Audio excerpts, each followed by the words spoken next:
等第6次破开黑暗，音箱长出第6全年轮。这里是浙江卫视2020年为你诚意奉上的大型音乐历史节目《天赐的声音》。这里是《天赐的声音》第2季的节目现场，欢迎收看2022真挚回归《天赐的声音》第3季。欢迎来到《天赐的声音》第4季，《天赐的声音》第5季。我们在台上的力量都是音乐给我们。大家都有这个对音乐的热忱，造就了天赐的声音变成一个现象。年复一年，直到音符盛放，歌声响彻，直到天赐成为14亿次心动的野心一一兑现。就讓這大風吹，大風吹，一直吹，漆黑中逝去，眼眸裏那淚水，就讓那往事消失風裏，和悲傷過，也被暴雨淋過，明明開出花朵，就讓它生長着。天空，你對一切的軟弱與怠惰，常常懷疑你是否愛我。是月亮還沒來，路燈也刻着窗台，照着白色的山茶花微微開。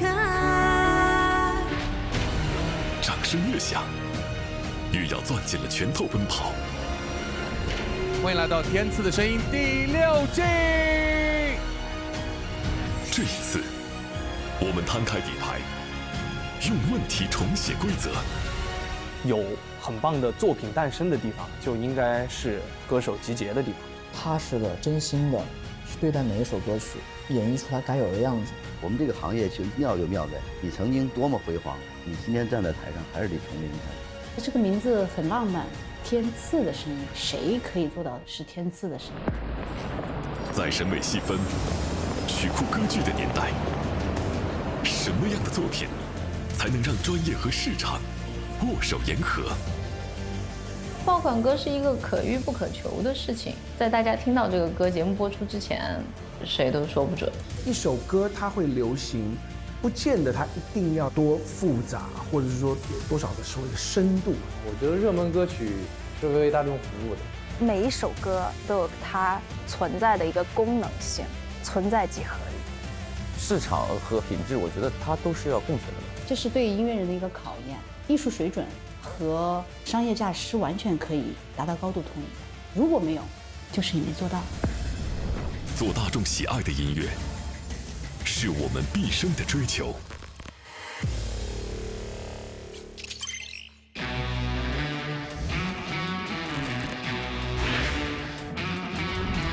嗨 Hello， 我們是難忘今宵。來吧，路多晚也不困。好了，我們這無與倫比。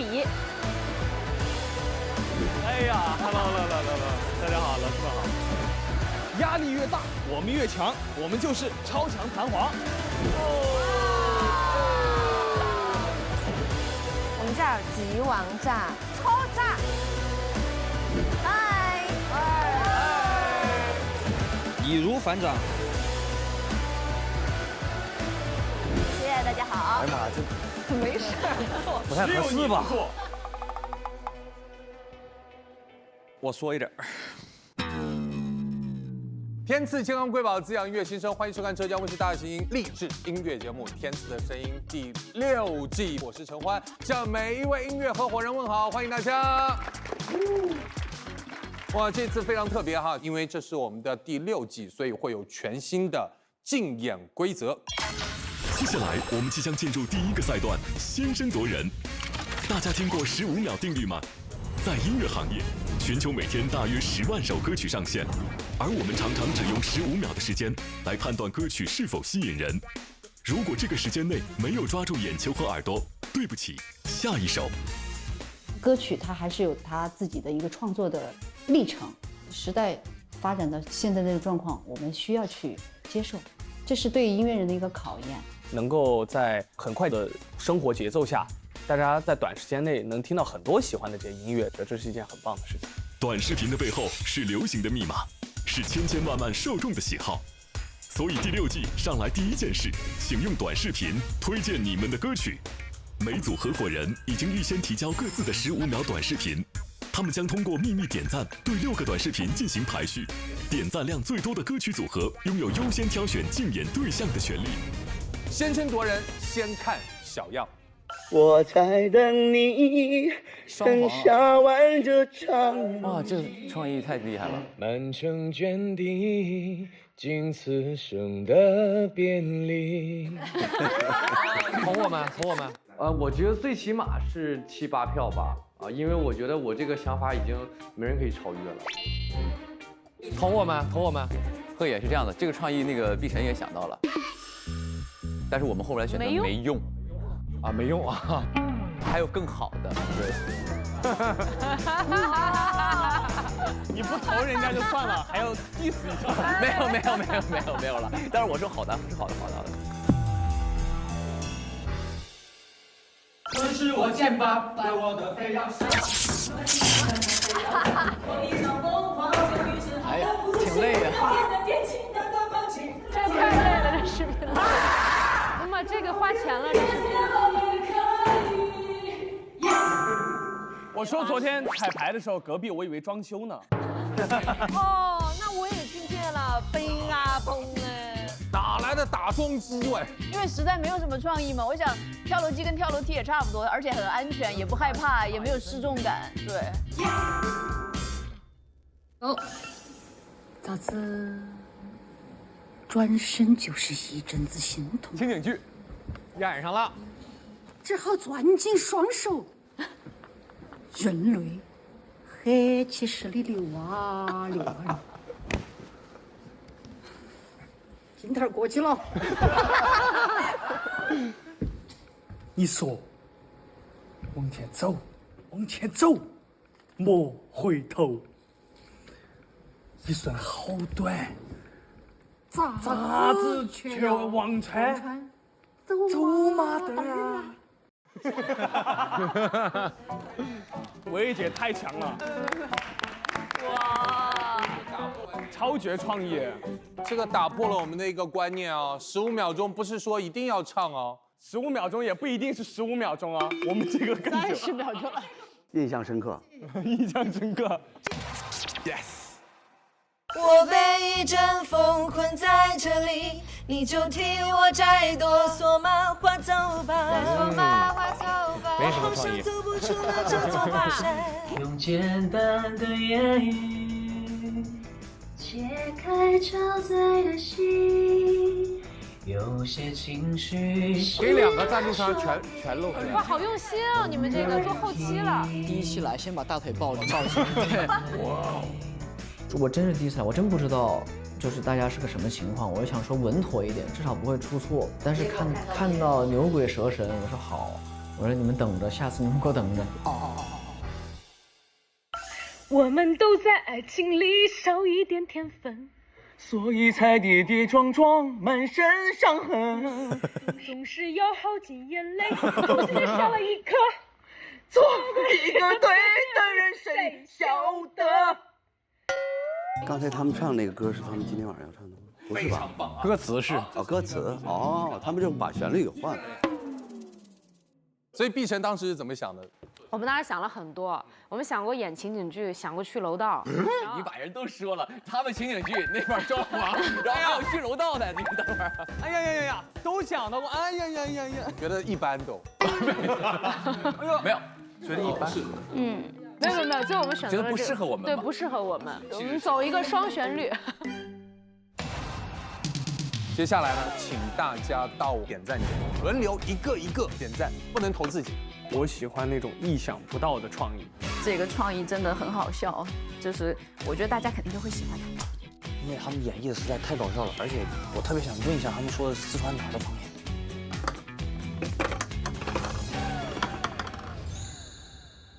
好了，在此刻也要告诉大家，我们的点赞间呢，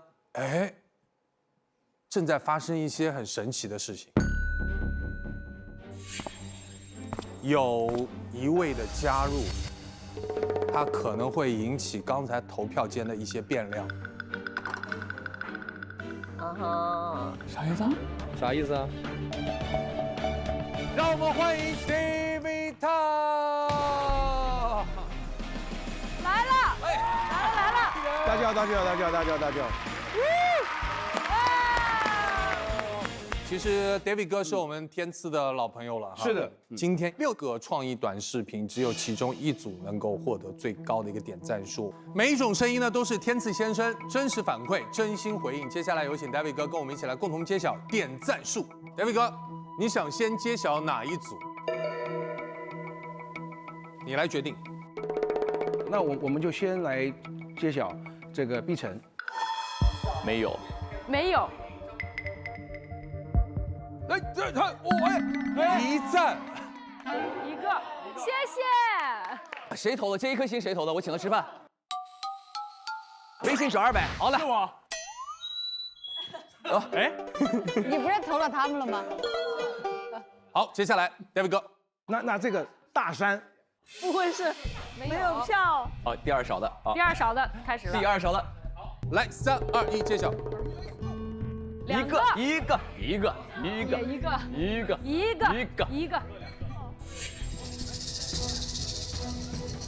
2、1，来 ，Go！ 没有。哇！啊，专辑封面这是。最低票终于出现了。再怎么样都不丢脸了，对。我们现在是到第2了啊！哎，我们到第2了，眼看我们在爬坡啊，还会有没有就是还没有赞的人呢？那我觉得要给大家一点希望。好，给点希望。我们就来这个黄子弘凡、谭维维，这个应该不少，这个至少能4到5个。对，4到5个。哦。3、2、1，哇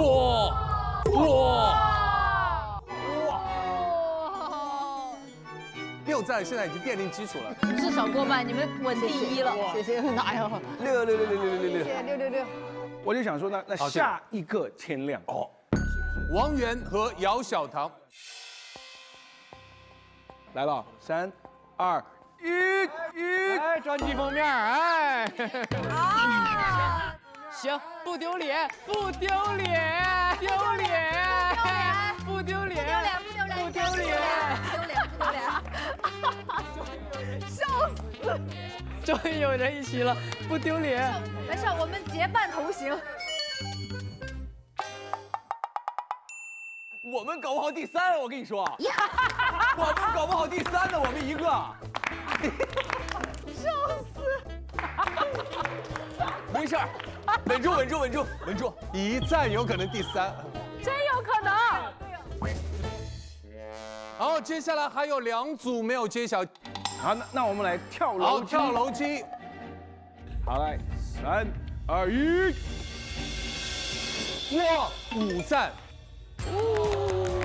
耶！嗨，5个啊！5、6、11、12，我。来，马上来揭晓，王鹤野、杨坤啊，坤哥，还有1赞，1赞，哎呦，因为我把那票投给王鹤野了，我早知不投了。并列第3，并列第3，1票能并列第3，王鹤野，你们要是没有我那一票，你们就是。你那一票咋来？你心里是没数吗？你俩互投的啊。天赐健康瑰宝滋养音乐新生，有请点赞数最高的第1名的组合来到我们的身边，有请。跳楼机基本上是在各种门类的短视频中的热门歌曲嘛，因为其实我们这首歌曲跟跳楼机的整个感觉跟风格其实还是不太一样的，同时又是2个热门歌曲嘛，我觉得这个搭档比较合适一点。如果我们选择了他们的话，怎么样？可以听你的，可以，听你的。所以你们俩最终的商量的决定是跳楼机。好 ，yes。他们能挑我们也挺好的。就是我俩这个歌能早点唱的话，可能状态是不是会稍微好一些？但是我们这个歌从排练效果来讲已经很好了。我们选择的这个 PK 对象很强，肯定压力是有的，但是别忘了，我们叫做超强弹簧组合，压力越大，我们越强。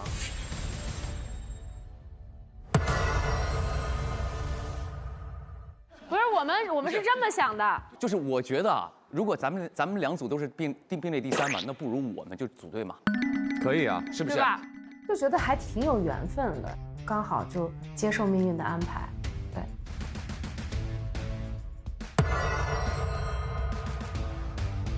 哇，我们是最轻松的呢，不用动脑子呢都。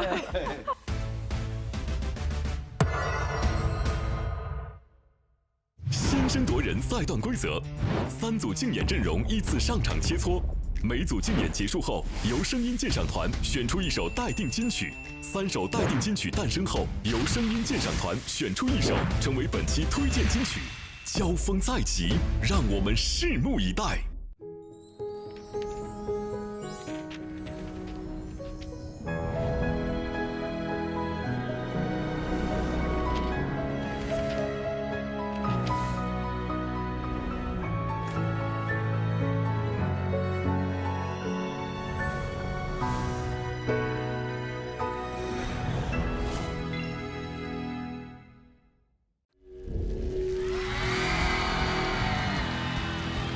欢迎收看浙江卫视大型励志音乐节目《天赐的声音》第6季，我们回来啦！欢迎陶喆带来开场歌曲《爱我还是他》。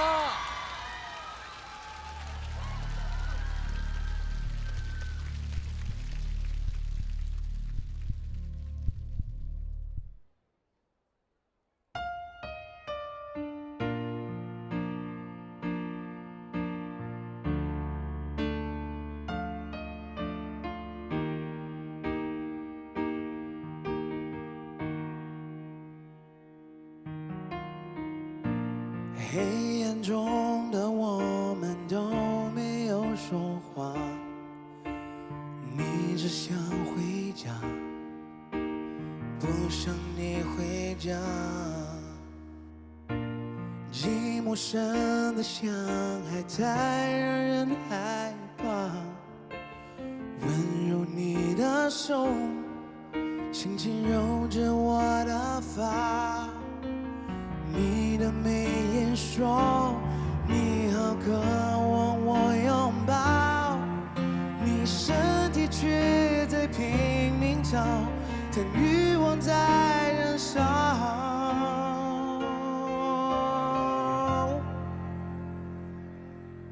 你爱我还是他？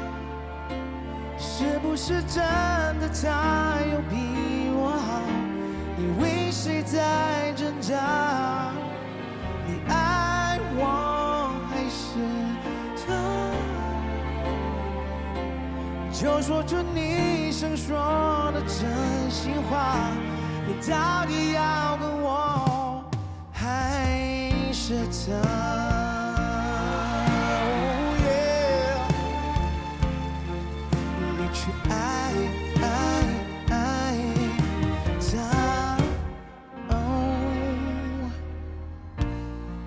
是不是命运对我的惩罚？爱你也没办法，恨你也没办法。现在这个漩涡只想挣脱它，拉住你的手，却让我也被拖下。你的眉眼说你不渴望我拥抱，每当爱变成了煎熬，你就开始要逃。你爱我还是他？是不是我可以做得更好，让你不再挣扎？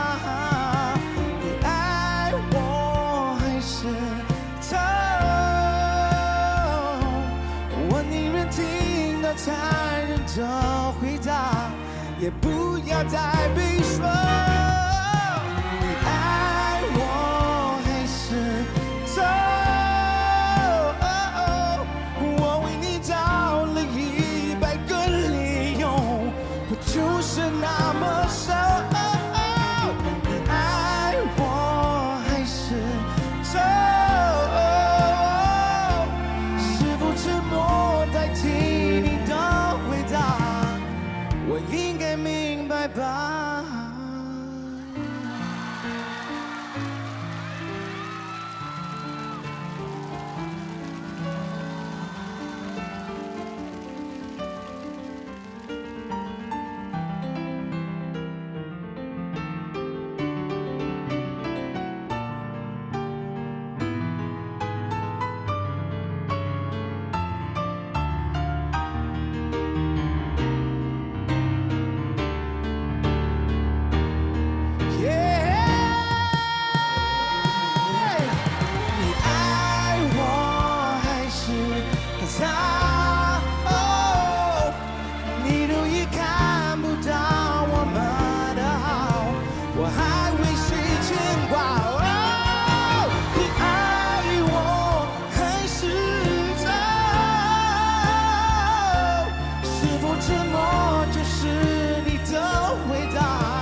谢谢老师，谢谢，谢谢。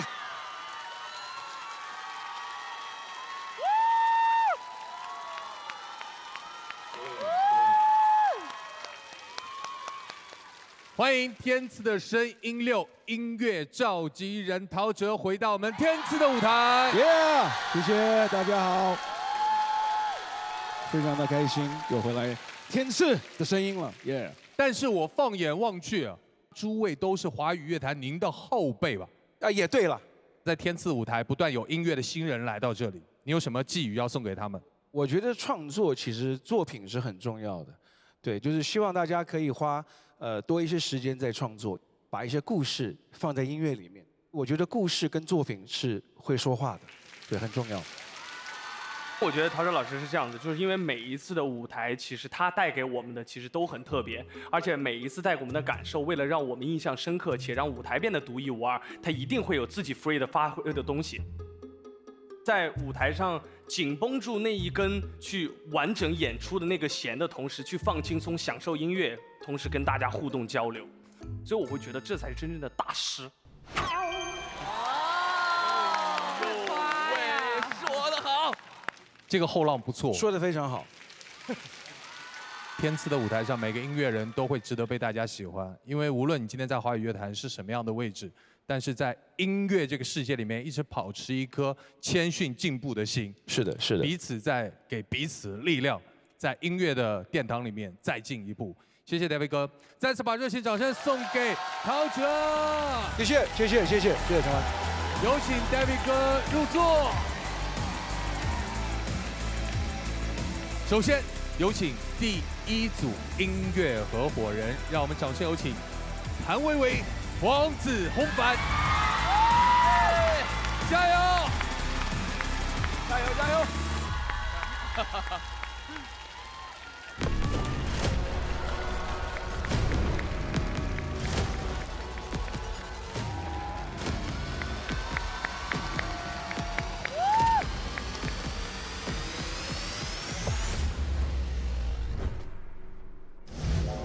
！Hello， 薇薇姐 ，Hello， 你好，第一次见。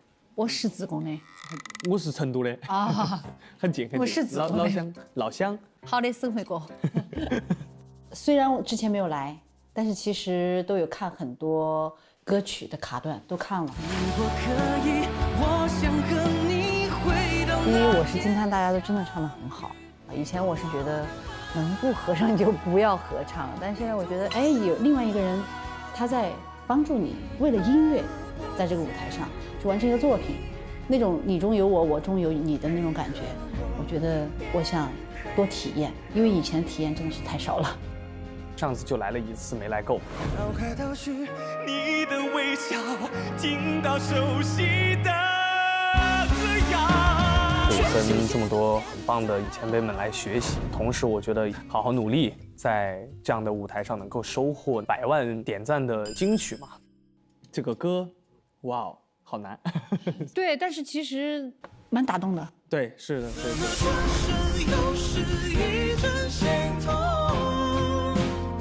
看似其实只是很小的一个转身，但其实2个人也许永不相见，其实这是一件比较痛苦的事情。让我前世与你几次回眸。最近确实有一些感受，让我觉得哎呀，有那种心动的感觉，可能不是词上写的这种，比如说男女之情。对。但是最近我朋友突然有一天跟我说，哎呀，他说可能我就没有妈妈了。那个瞬间，我直接的感受到的那种，就是真的就没有就是没有了。你今生再有缘，但是走了。我觉得现在我讲起来，我都有那个体会，我只有带入这种情感，就是需要那种诚恳，特别的诚恳，你才能让观众鼻酸，甚至泪流满面，感动，或者是回到了一段熟悉的往事里。写这个歌的老师，最后唱出来应该很痛。我不太触碰情歌，但是我觉得何必设限呢？因为我也很不喜欢人设来就上。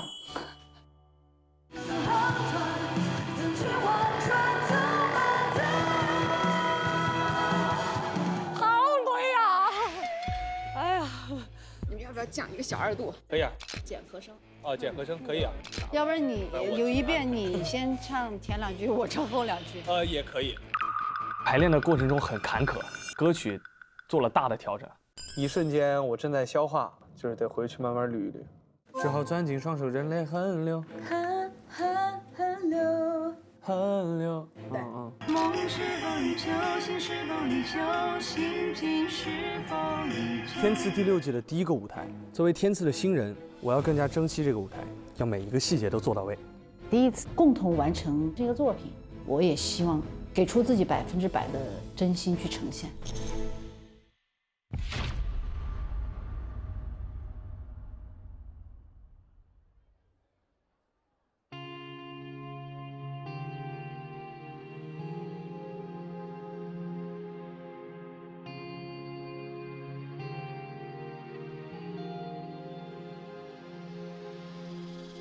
论我前世与你几次回眸，今生是否还能侣情缘由？情是否依旧，心是否依旧，偏爱是否依旧？我们却心照不宣，都沉默了好久。问我们这宿命要穿多久？来生是否还红着脸牵手？梦是否依旧？你是否依旧？心境是否依旧？分离时，情人总是絮叨叨好久，只求挥手告别，无爱无怨无仇。怎么转身又是一阵心痛？只好攥紧双手，任泪横流。你说往前走，往前走，别回头。一生好短，怎去望穿走马灯？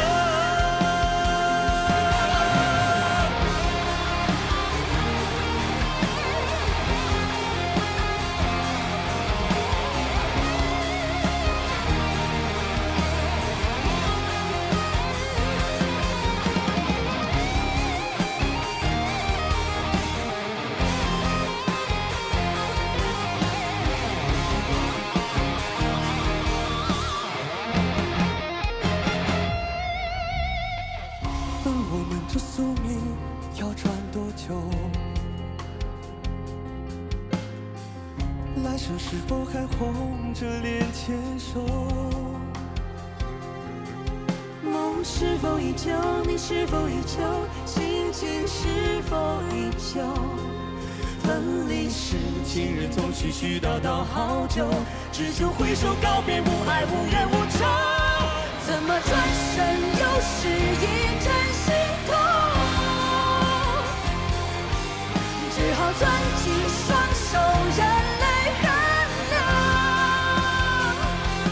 你说往前走，往前走，别回头。一生好短，怎却望穿走马灯？怎么转身又是一阵心痛？一阵心痛。只好攥紧双手，任泪横流。你说往前走，往前走，别回头。一生好短，怎却望穿走马灯？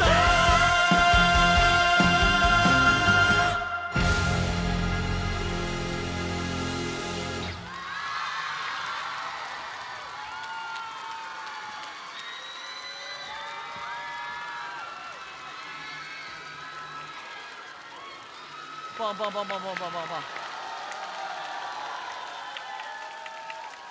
维维第一次来到我们天赐的声音，在这个舞台上唱歌，有跟别的舞台不一样的感受吗？挺不一样的。其实我从梦想的声音开始就在期待天赐的声音，对，到了666才来。哇！对，我觉得来的正是时候，而且第一次跟黄子一起合作，真的特别的，我觉得特别的舒服，很放松。黄子在目前大家能看得到所有音综里面，都有精彩亮相。哎，别捧杀，别捧杀，没有没有没有，啥综都有他的精彩亮相。没有了，没有，真没有，真没有。黄子在上别的这个综艺和我们音综的感觉，好像你这里突然谦逊了，怎么？嗯，我其他很狂吗？你这样说的不是不是，那个可能是一种综艺效果吧。但在我们的这个节目当中有一些变化，你自己感受到了吗？就是我是觉得天赐来到这里，能够有幸跟非常多非常优秀、很厉害的歌手老师前辈们学习交流到很多，所以我会觉得这是一个很棒且独一无二的珍贵的舞台。对，看来你们也是在我们天赐声音第6季第一个舞台就让大家眼前一亮。这个作为我们听的第一首歌，然后坐在这边听，刚刚其实是非常震撼。男生女生有时候一起唱一首歌，其实一定会有一方会是比较辛苦一点，然后另外一方其实也想要有表现。可是我觉得黄子你的发挥也非常的好，因为我前面一直觉得哎低低的，后面你也唱一些高的音，然后维维当然那个是非常非常的稳，非常的厚实。我刚才一直在看歌词，可是我想说，我别再看歌词了，我赶快看你们的表演，可以感受到你们在歌里面投入的很多的一些感情。我真的觉得很震撼，我完全专注在他俩的状态里面。他俩转过去走开的时候，我一直在想说他们大概什么点会转回来。但是我后来想想，这首歌《转身即心痛》，他们是痛了一辈子，因为转过去之后再也没有回来过。就这种决绝的感觉，跟他们的唱，我觉得就特别的配合，很符合这个意义。我觉得编的也很好，演绎的也很好。表达出来的这种宿命、不甘心、这种干脆、这种荡气回肠，全在里面了。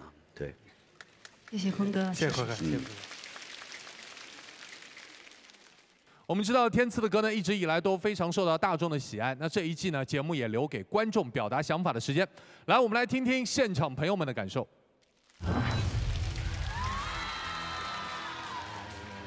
来，那边后面有一位。你好，你好。听完这首歌之后，就是我有一件心痛的事情，我想要分享一下。因为我从小是我的爷爷带大的，但是他在我初2那一年他就去世了。因为那个时候我比较小嘛，然后也不太理解死亡究竟意味着什么。直到我爷爷下葬之后的几天，我突然就是感觉到特别的难过，好像。才意识到我爷爷好像真正的离开我了，那段时间我就一直把自己关在房间里面，就是大哭了一顿。然后我也想借用一下歌曲里面的一句话，就是一直往前走吧，就是不要回头。但是我想对我爷爷说，就是我希望他能够多多来我的梦里看我，然后我希望下辈子还可以和他一起做亲人。谢谢你，谢谢你的分享。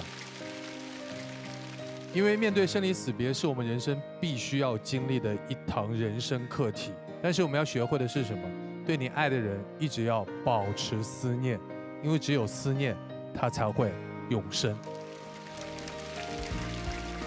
接下来我们把目光聚焦到我们的声音鉴赏团各位老师啊，在请各位发言之前呢，有一个要跟我们现场所有的朋友一起来分享的是，本季依然有音乐合伙人的无伴奏原声环节。如果你们有这个需求的话，来有请。今天其实这个编曲编得非常大，这首歌可能我有对你的声压有一个更高的要求，因为你如果声压达不到，很有可能就会被这个编曲给吃掉。但今天二位都做到了，非常好，让这个编曲有一个新的高度。非常恭喜你们完成这样一个好的舞台，谢谢。维维姐来说的话，我觉得这就是你的舒适区。我觉得整体来讲很 OK， 该痛的时候也唱得很好，然后该爆发的时候也很好。然后我今天稍微可能要说一下红反，就是从前面到后面来讲，我觉得整体没有什么问题。你需要去提升的，在高音部分的一些惯用技巧，把你的声音的就是本质和特点再爆发出来一点就好了。对，我也一直在思考这个。好嘞，谢谢啊，谢谢。好，谢谢各位声音鉴赏团老师啊。我们天赐的舞台呢，就是够真，歌声够真，情感够真，建议团的点评也是够真。这种真的内核是不是很难得呢 ，David 哥？我觉得是，我觉得其实可以来到天赐的声音的这个舞台，真的需要真材实料。说的没错哈，就像我们东阳光鲜虫草一样，17年的精研沉淀，专注一根冬虫夏草，大品牌保质保真，是冬虫夏草界的实力派。上微博搜索东阳光鲜虫草，参与互动，一起用真心积攒能量，解锁更多新鲜。我们也要把掌声送给黄子弘凡，送给谭维维，谢谢二位给我们带来精彩的开场音乐合伙人的曲目。接下来，让我们欢迎下一组张靓颖、王以太。Yes。因为上一次来是第4季，但其实我也有关注到第5季的节目，也出了很多让大家印象深刻的歌，所以这次再来还是非常的开心，又可以看看今年又会有什么新的不一样的合作。我其实最近莫名其妙开始喜欢看小短剧，然后呢就会有背景音乐出现，我才想起来，哦，这个小短剧那个里面的前奏是这首歌的前奏。确实现在非常的受欢迎。非要闪，那么硬的男人非要装，是不是内心希望透过水流就会让你想起最爱我的时光？那我第一时间就听到那个不爱我的非要上，那么硬的男人非要装，就是我会觉得我的性格就是一个喜欢撞墙的人，就是所有对我来说顺的路是理所当然，只有挑战的东西才会让你有强烈的好奇心，有强烈的欲望想要去干一些不那么顺当的事情，包括对于我的工作，或者是说对于情感，我不想给自己留遗憾。我的关注点可能就是在于现在很多的年轻人，不管说是感情也好吧，或者说生活上面的一些选择也好，他可能会经历这种断崖式的落差感。所以我觉得会很能引起共鸣的一首歌。正好说中你的心，正好说中你的，正好说中你的心。这首歌在现场演绎上面其实是很有难度的，还是心里有一点没有底。你说的话却把我困在雨季，其实你不是不爱了吧？其实你就是不爱了吧？自由就不早该出。这个歌就是有一种必须要先吃一整碗大米饭，然后再吃。这首歌因为它太密了，速度又快，又没有给气口。如果单说演唱方面的话，它绝对是 S 级难度的。这2句我跟他一起唱，第3句空出来，我能在这儿歇一口气儿也行。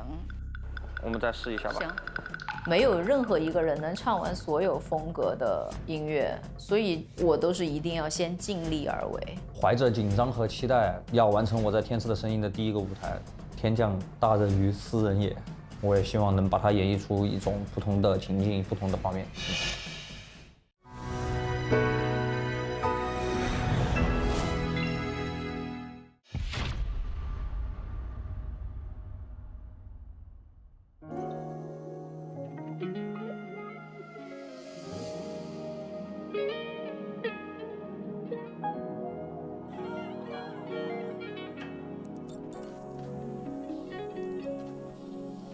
风走了，只留下一条街的沿路；你走了，只留下我双眼的红。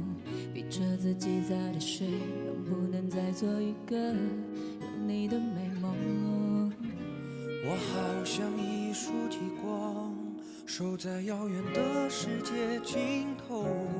看过了你的眼眸，才知道孤独很难忍受。可笑吗？我闪光记录的时候有多慌张，他会看见吗？最近只有我能看的模样，从夜深人静一直难过到天亮，你反正不会再担心我隐隐作痛的心脏。好像遇到我你才对自由向往，怎么为他失去一切也无妨。可能是我真吧，怪我的非要上，那么硬的男生非要装，是不是内心希望透过旋流就会让你想起最爱我的时光。 Baby 我们的感情好像跳楼机，让我突然的伤口要急速落地。你得给我一场疯狂，结果余生好难呼吸。那天的天气难得放晴，你说的话却把我困在雨季。其实你不是不爱了吧，只是有些摩擦没处理。怎么你闭口不语？是不是我正好说中你的心？就承认还是在意吧，就偏偏我也可以。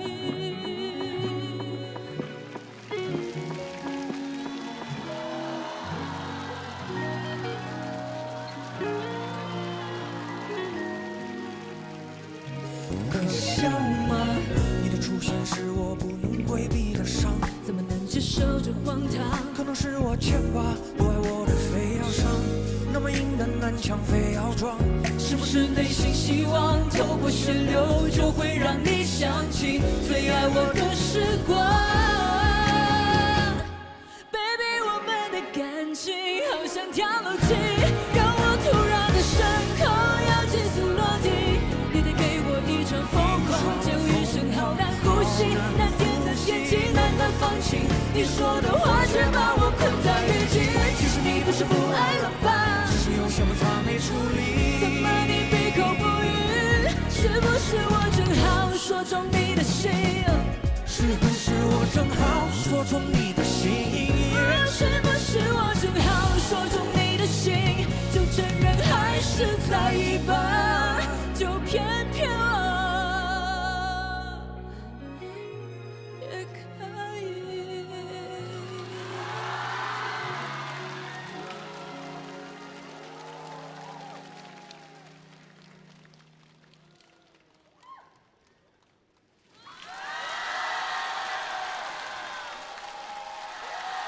真的好难唱这首歌，好难啊！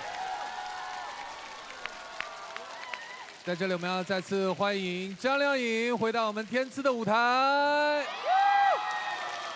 Hello， 大家好。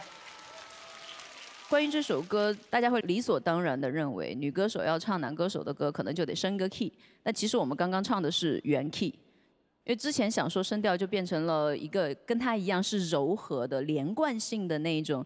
Baby， 我们的感情好像跳楼机，让我突然的伤口要急速落地。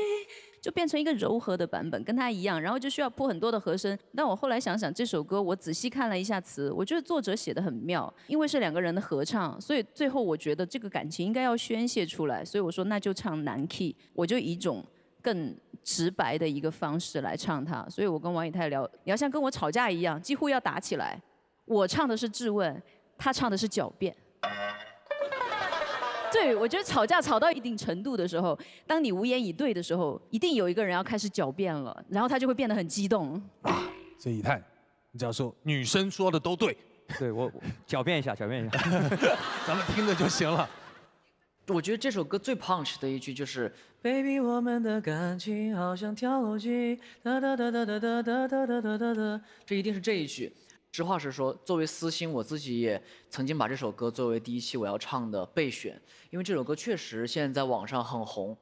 为什么我没选？也是因为难度真的很大。其实我真的也想过第一期要唱这个。哎呦，你早说王源，咱俩合作真的是。哎，对呀，咱俩跳吧。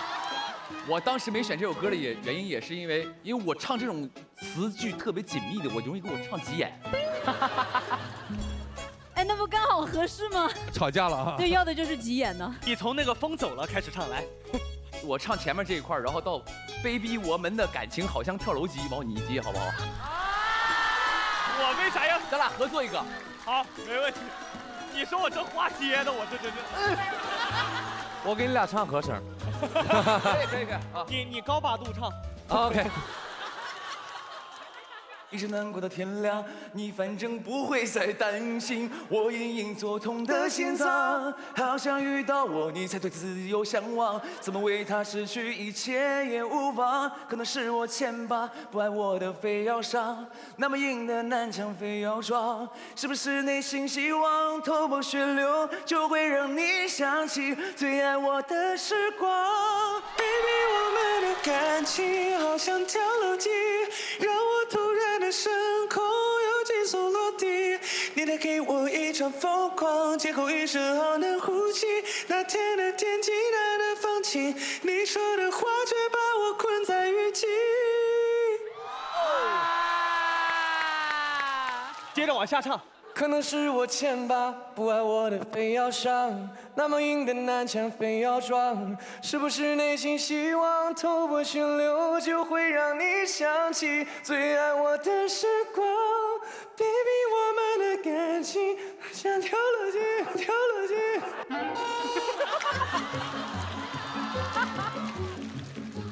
是跳楼机的感觉。你 get 到这首歌难点在哪儿了吗？其实我也想唱这歌，但我后来试了一下，算了吧，算了。我刚才边听边看歌词，我一度认为这首歌不是人写的，是 AI 写的，我不敢确定，因为它太难唱了。我也坚信，这首歌，你们两个的版本一定会爆。这个歌非常难，最难的是在这个地方。你带给我一场疯狂，劫后余生好难呼吸。那天的天气难得放晴，你说的话却把我分在雨地。其实你不是不爱了吧？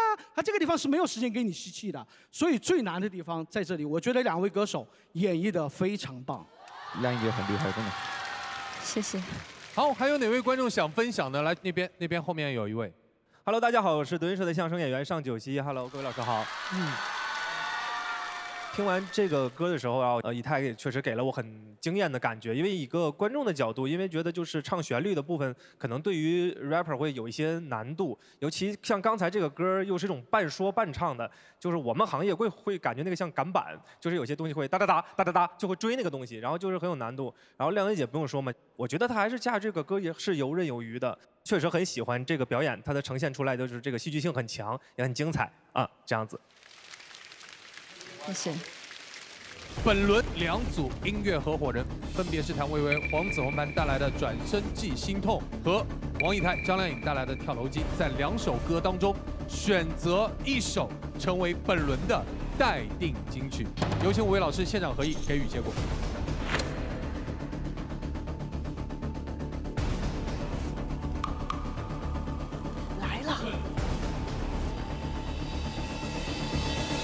经声音鉴赏团一致合议，我宣布本轮待定金曲为由张靓颖、王以太带来的《跳楼机》。恭喜张靓颖，恭喜王以太。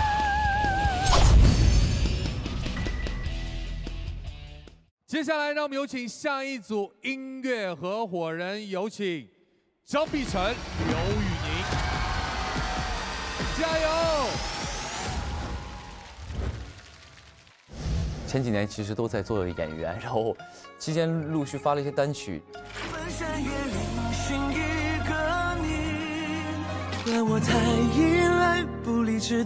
我也不是这期想来的，是一直想来，然后刚好天赐来邀请我，非常之荣幸。因为这个节目它就会出很多100万点赞的歌曲嘛，就希望我来一趟节目能够有一些收听率还不错的歌。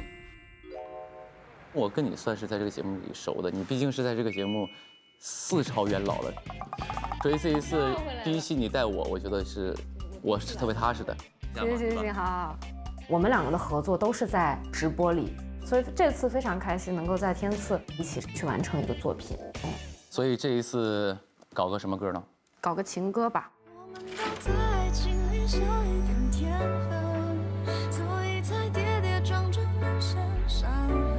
少一点天分，你觉得少的是什么？包容吧。为什么？就像你看自己的家长也好，看自己的长辈也好，就是很多能过一辈子的人，他们2口子一定是相互包容、相互理解，才能走到最后。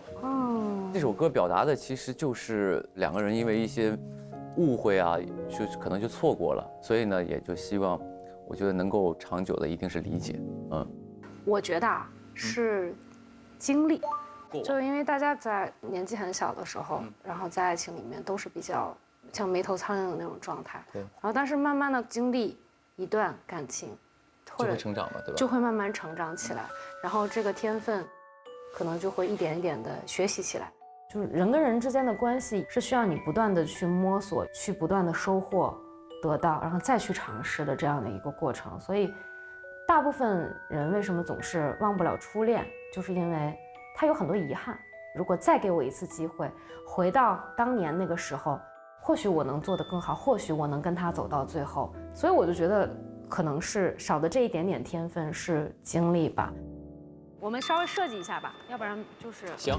我们明天有那种伤痛的，你离不开我，我离不开你，可以啊，你爱我那可以啊，有那种就是假装想要触摸，然后那个又触到的感觉，然后看到一首歌的时候，我会把它想一部剧，她就是这个故事里的女主，我就是这个男主啊，我们来演绎这一个遗憾的故事。这次我俩都是希望能够在台上有一些交互，要投入情感，真正的做到那舞台的一个升级。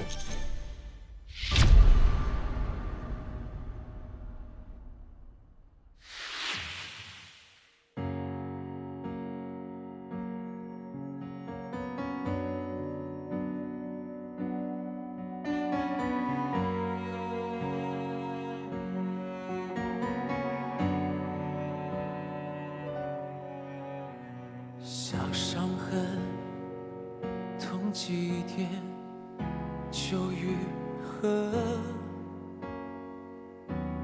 依旧还能活着。小挫折，哭几回就忘了，就过了，天空黑了，我还醒着。孤单总是会在这不离不弃陪伴着，孤单总是陪伴着。最忠诚的不是爱，而是沉默的孤单。我们都在爱情里少一点天分，所以才跌跌撞撞，满身伤痕。总是要耗尽眼泪，痛心的少了一颗。才知道什么要割舍，我们这投了多少上天的缘分，才发现世界有太多舍不得，错过了一个对的人，谁晓得？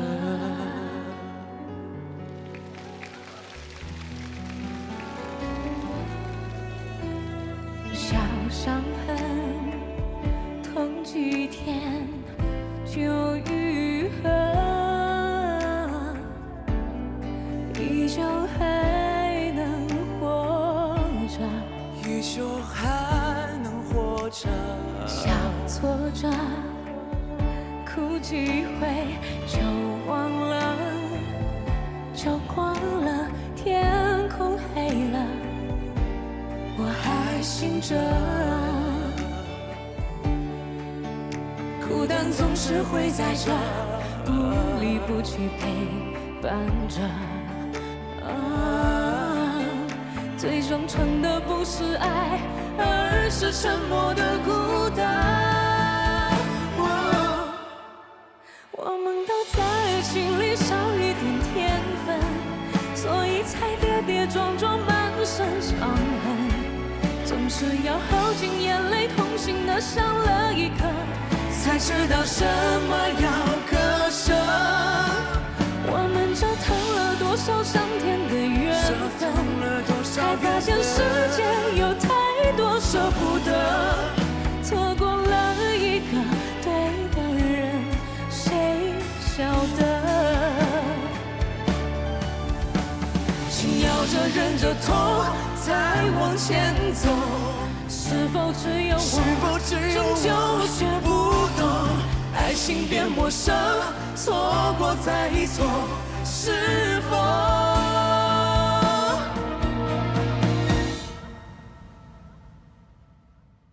我们都在爱情里少一点天分，所以才跌跌撞撞满身伤痕。总是要耗尽眼泪，痛心的少了一刻，才知道什么要割舍。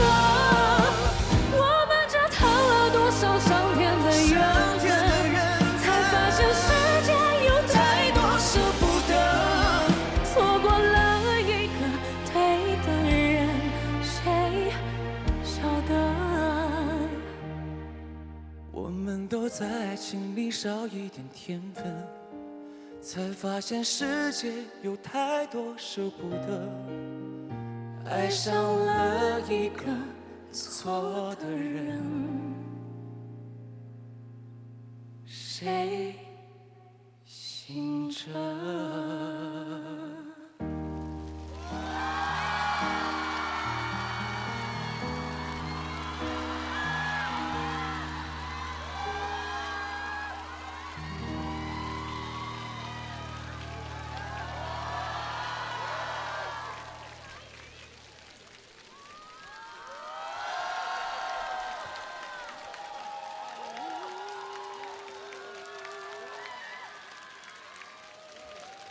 我有压力了，哥，哈哈。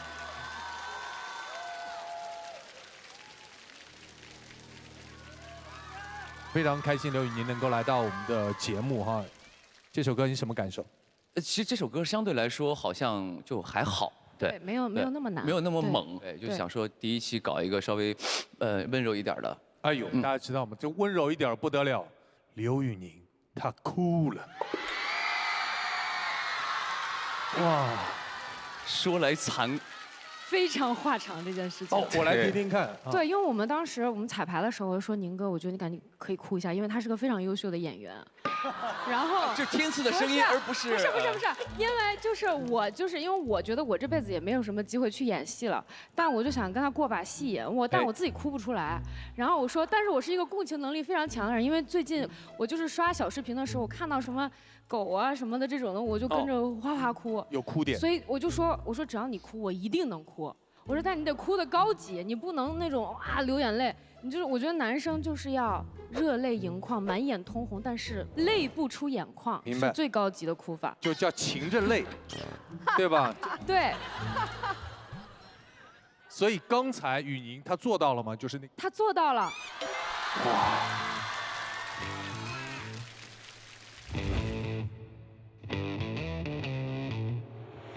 对，但是我没做到，因为不是但那会儿你看狗都哭，我白哭了。其实我跟宇哥一样，我也是有一个身份是演员嘛。然后我觉得真的碧晨姐包括宇哥，是因为情感进去了，才会有这样的表达。你懂我。I got you。碧晨他自己还说呢，他说我这季我不折腾这个舞美了。我说哟，不折腾舞美，好家伙，折腾对方。而且我也是第一次看刘宇宁唱歌，哎，很轻松的就这样娓娓道来了，真的就是你们两个说的在讲故事这种。刘宇宁的唱功是毋庸置疑的，今天其实是他很克制、很从容，上来插个兜，完了以后把 A 段唱完了，就是非常好。其实歌不是的，我不是轻松，我是假装轻松，在里面掐大腿因为我把这个手就是没地方放。其实我觉得这歌很难唱哎，因为这个歌原本就是一个女生的歌嘛，对，是不是？所以我觉得这个 key 的问题啊，你的定调啊，然后你的怎么样分配声部啊，其实这是一个男女其实不好诠释的歌哎。所以我觉得里面其实是有很多细节的，是可以慢慢再去品尝、再去品味。接下来我们先来听一下观众的感受，好不好？来， Hello， 大家好。因为我的女朋友她特别喜欢张碧晨，然后呢？哪位啊？哪位？对。我就是觉得，首先，宁哥的开场嘛，让我直接就是被镇住了，你知道吗？直接就是，哇，就难以言说的一种感觉。然后，在碧晨姐她的一个和声出来之后，我们两个都是鸡皮疙瘩唰一下就出来了，真的太美妙了，真的。最后的那个，宁哥他流眼泪了嘛，我们在前面看的是很清楚的，然后我们两个也是就是不由自主的，就是被打动了，眼睛也是开始湿润了，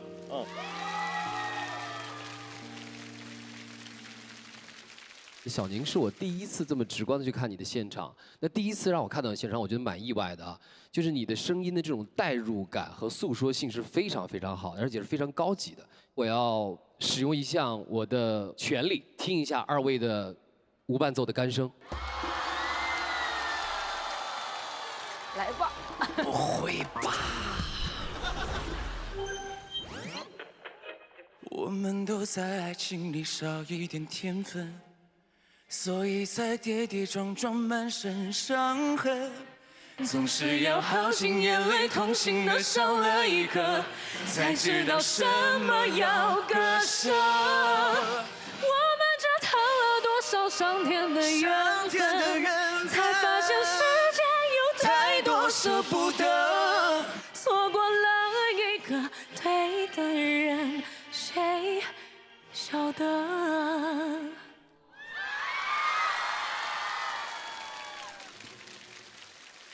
其实天赐这个舞台，我们一直强调2个字叫合作。那么2个歌手之间的和声上面，如果能做到像今天这种严丝合缝，做的这种刚刚好，是非常不容易的。我觉得碧晨就是在合唱这块儿，已经是无出其右了，非常棒。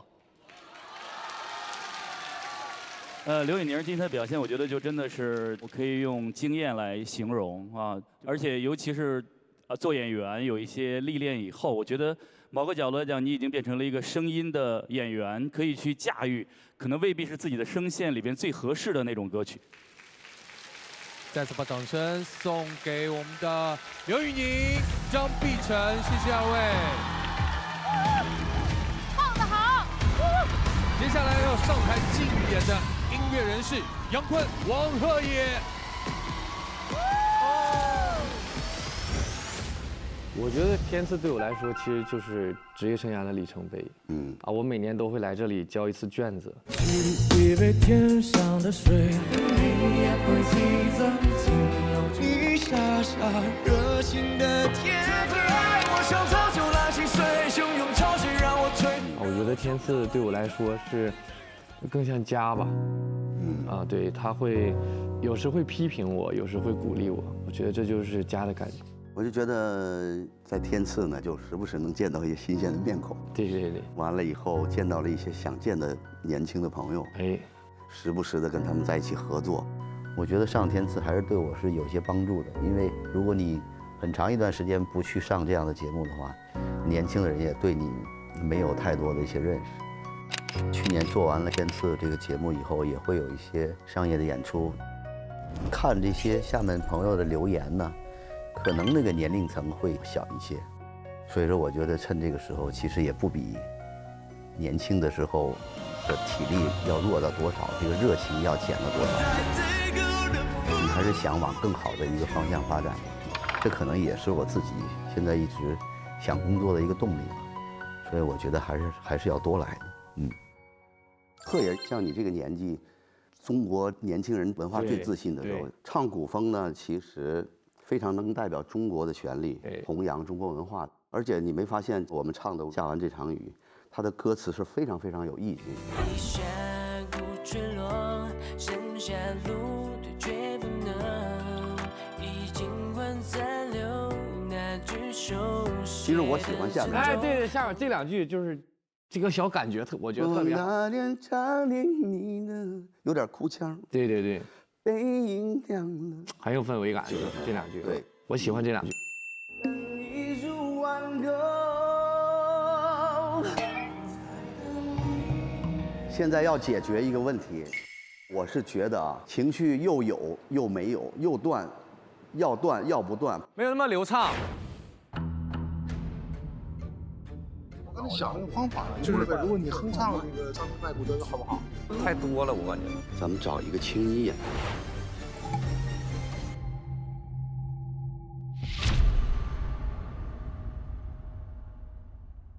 天生好水，敬天赐好声。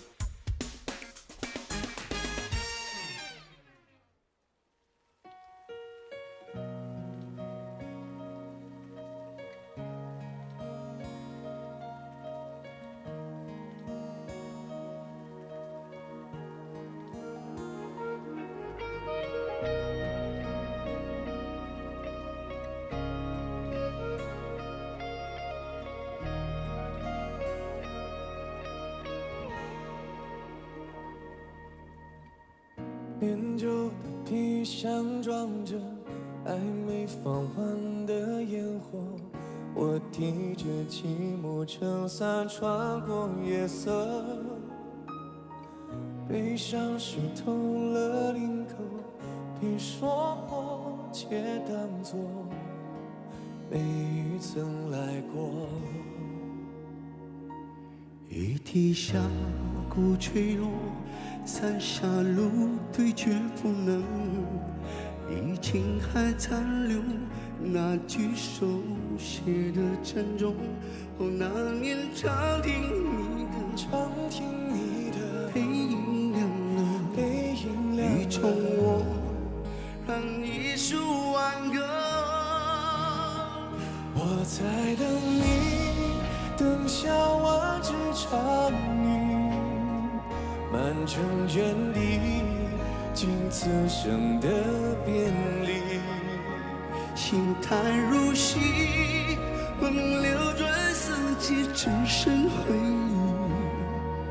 手中烟火向谁去？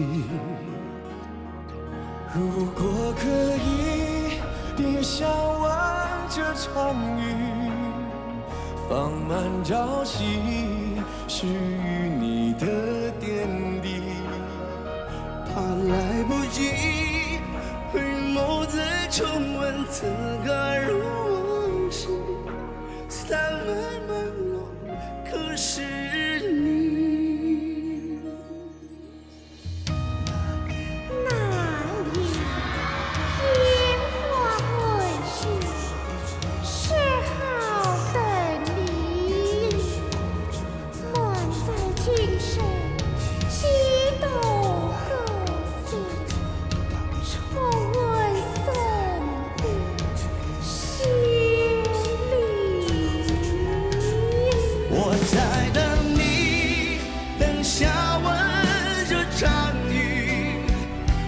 成原地，经此生的别离。心态如洗，梦流转四季，只是回忆。手中烟火向谁寄？如果可以，别下完这场雨，放慢朝夕，是与你的天地。怕来不及，回眸再重温此刻如往昔，散发朦胧，可是你。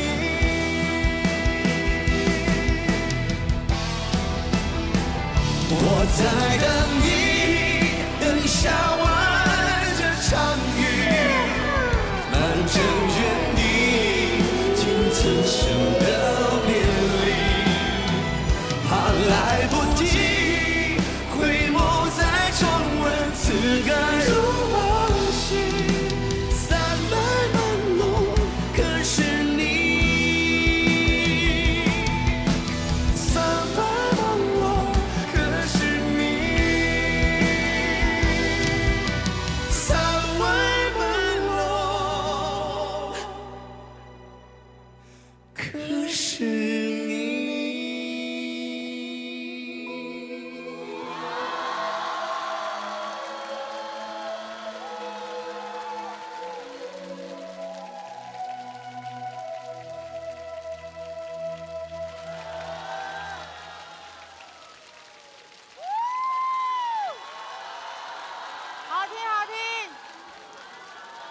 感谢江苏省演艺集团昆剧院青年演员贺新月为这个舞台增添色彩。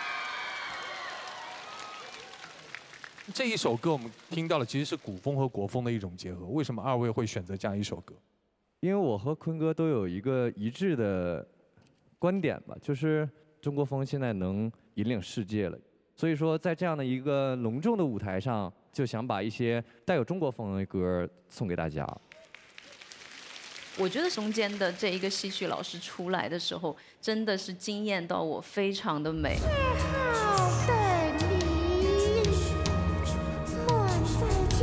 而且戏曲的唱腔跟他们俩的声音搭在一块儿，一点不打架，非常的舒服。它有一种穿越感，我真的想说美到我了。我刚才在看的时候没有在看歌词，而是确实是被表演吸引了。中国风跟唱的部分丝丝入扣，然后非常的顺滑，我觉得特别好听。坤哥从上一季参加我们天赐的声音以后，你是不是自己也没想到，在这个舞台上又多了一些自己的代表作？也不算是自己的代表作吧，都是唱人家的歌嘛。自己得到点好处而已。嗨，您太谦虚了。当然，这些网友特别有才，说咱们坤哥是五旬硬汉，正是闯的年纪。戴维哥还在那儿坐着呢，我没有资格说话。我们一起闯荡，这是闯的年纪。我觉得挺好的，就是现在这样的舞台越来越少了。我记得第一季的时候，我就有点被动，因为好像我们以前都是在那个上面坐着，假装指点人家，完了以后突然站在跟大家一块儿，这里面还有就年轻的一些，哎，我说你吉克，你看，我说我现在跟你们在一起，我说有点不自在。他即刻跟我说了一句话，说：“你别不自在，你在这儿你才是最自在的，因为有一些人想自在，他没得自在。”哎，那一句话让我就自信了。我一直在想跟上他们的唱法、唱功，每天也在琢磨，因为从那个年代过来，这个演歌的痕迹都很重。我觉得那个是年轻人不喜欢的，一直向这帮年轻人的朋友们学习。学到了很多，对，这首歌我从来没有听过，也是第一次在舞台上听到坤哥跟贺野唱，特别打动我。我是真的是鼻酸了，很感动。我是没有当职业歌手的时候，坤哥已经有他很好的作品，就像榜样一样。我想拥有像那样细腻的表达的声音，然后还有创作的能力，一直都希望。到今天为止，他像少年一般还说出那个话，我觉得，哎，对我来说就是他依然是我的榜样。对，谢谢你们的这个演出，真的真好听，真很感动。